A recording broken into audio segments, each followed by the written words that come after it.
दर्शकों, इस वक्त हमारे समक्ष है राहुल सर, IISA एकेडमिक के director and academic head Rahul Tajnekar. Sir, हमारे चैनल में आपका स्वागत है। शुक्रिया।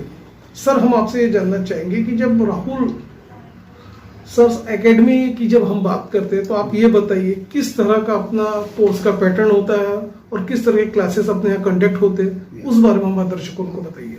तो हमारे यहाँ एक इंटीग्रेटेड कोर्स होता है जिसमें सिविल सर्विसेज एग्जामिनेशन से रिलेटेड तमाम चीज़ें कवर की जाती है।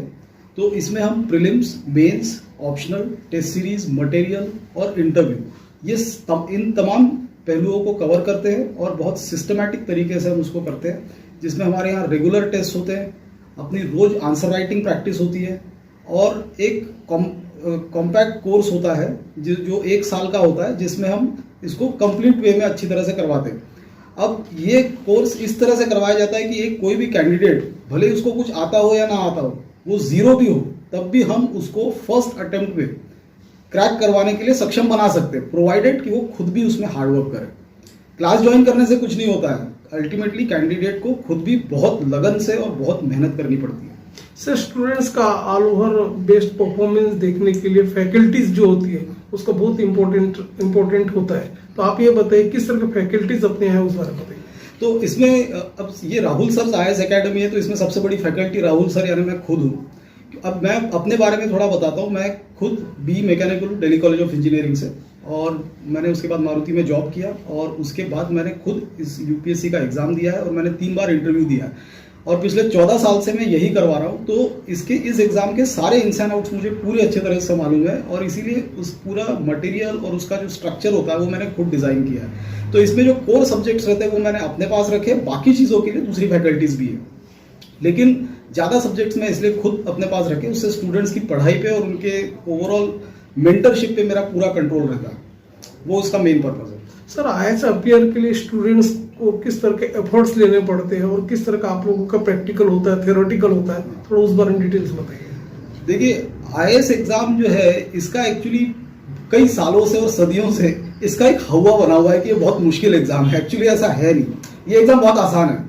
प्रॉब्लम ये है कि इसको कोई तरीके से करता नहीं है।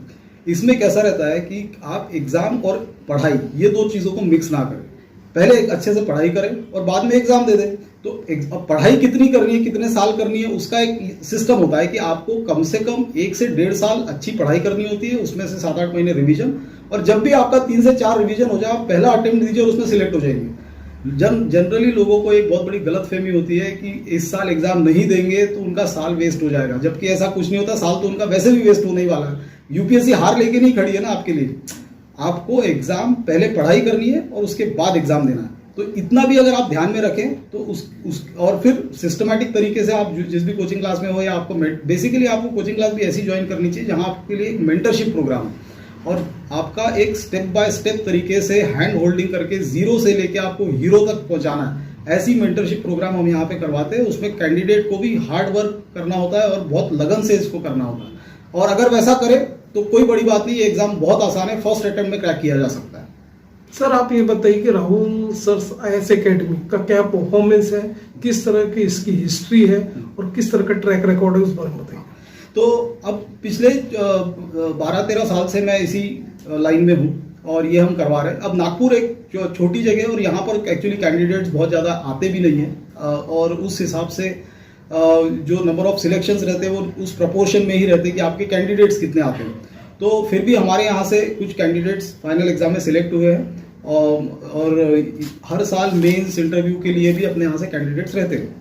तो चलते चलते आप ये भी बताइए कि आपके यहाँ पे एडमिशन लेने के लिए क्या क्राइटेरिया होता है, जो बच्चे जो 12th करते हैं ग्रेजुएशन के बाद? इसमें क्राइटेरिया का ऐसा कुछ नहीं रहता है। जो भी UPSC एग्जाम देता है उसको एक चीज मालूम होती है कि इसका एज लिमिट 32 तक होता है ओपन कैटेगरी के लिए, और OBC के लिए 35 होता है, SC/ST के लिए 37 होता है, और उसी वैसे ही ओपन के लिए 6 अटेम्प्ट होते हैं, OBC के लिए 9 अटेम्प्ट होते हैं, SC/ST के लिए एज लिमिट तक अनलिमिटेड अटेम्प्ट होते हैं। तो किसी भी अलग अलग उम्र के लोग अलग अलग स्टेजेस पे इसको ज्वाइन कर सकते हैं। इनफैक्ट गवर्नमेंट ने और UPSC ने वो सिस्टम इसीलिए रखा है कि लोगों के अलग अलग फाइनेंशियल बैकग्राउंड होते हैं, लोगों के अलग अलग सर्कमस्टांसेस होते हैं, तो तुरंत ग्रेजुएट होते ही हर कोई एग्जाम नहीं दे पाता। UPSC या सरकार चाहती है कि हर टाइप के लोग इसमें आए। और हर सर्कमस्टांसेस से लोग आए, कई लोगों को ग्रेजुएशन के बाद जॉब करनी पड़ती है, तो वो कहीं वो वंचित ना रह जाए, इसलिए उन्होंने उसकी एज लिमिट कम नहीं रखी, उन्होंने ज़्यादा रखी। तो हर टाइप के लोग इसमें आते हैं, तो आप किसी भी इसमें आइए, सिर्फ ये ध्यान में रखिए कि उसको 1 से 2 साल अच्छे से पढ़ना रहता है। और अगर मेरा पर्सनल ओपिनियन मानेंगे तो अगर आप अभी से ग्रेजुएशन लेवल पे है या 12th पास किए है तो ये बहुत आइडियल टाइम होता है प्रिपरेशन शुरू करने का, क्योंकि आप यहाँ पर बिल्कुल टेंशन फ्री होकर पढ़ाई कर सकते हैं। वैसे भी ग्रेजुएशन पीरियड में स्टूडेंट्स बहुत सारा टाइम वेस्ट करते हैं, तो उसको आप इसमें यूटिलाइज कीजिए। और नॉट ओनली दिस, आपका समय की भी बचत हो, आपका समय का ऑप्टिमम यूटिलाइजेशन होगा और आपका करियर पाथ सेट हो जाएगा अगर अभी से आप इसको करते हैं तो। लेकिन जो लोग ग्रेजुएट हो चुके हैं, ऐसा नहीं वो नहीं कर सकते, वो भी कर सकते हैं। आप सिर्फ इसका एक होराइजन 1 से 2 साल का टाइम होराइजन पढ़ाई का मान के चलिए, उसमें आपकी अच्छे से पढ़ाई हो सकती है। राहुल सर साइंस एकेडमी का बेस्ट परफॉर्मेंस को देखते हुए शहर में काफी चर्चित आपकी एकेडमी है, तो ज्यादा से ज्यादा जो विदर्भ के बच्चे हैं या शहर के जो बच्चे हैं स्टूडेंट्स जिनको ऐसे में अपना करियर करना है, तो उन्होंने आपके एकेडमी का लाभ लेना चाहिए। तो ऐसे स्टूडेंट्स को आपका क्या एक मैसेज होगा?